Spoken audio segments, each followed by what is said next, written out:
ஸல்லல்லாஹு அலைஹி வஸல்லம் அவங்க விண்ணுலக பயணத்துக்கு போயிருந்த போது அங்க ஒரு கூட்டத்தார பாக்குறாங்க. அவங்களுடைய நகங்கள் செம்புகளால ஆனதா இருந்துச்சு. அந்த நகத்தை வச்சு தங்களுடைய முகங்களையும் மார்புகளையும் கீறியவர்களாக காயப்படுத்தி கொண்டிருந்தாங்க.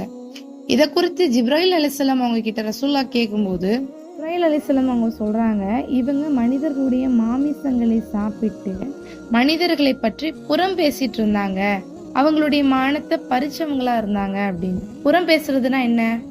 நம் சகோதரர்களுடைய குறைய அவர்கள் இல்லாத சமயத்துல பகிரங்கப்படுத்துறது தான் புறம் பேசுதல். புறம் பேசுறதால ஹுத்தமா என்ற நரகம் அவங்களுக்கு காத்துட்டு இருக்கு. புறம் பேசுறது விபச்சாரத்தை விட மிக கொடியதுன்னு ரசூலா சொல்லியிருக்காங்க. ஒருத்தர் விபச்சாரம் செஞ்சுட்டாங்க, அவங்க தௌபா செய்யறாங்க அப்படின்னா அல்லாஹ் தாலா அந்த தௌபாவை ஏற்றுக்கொள்றான்.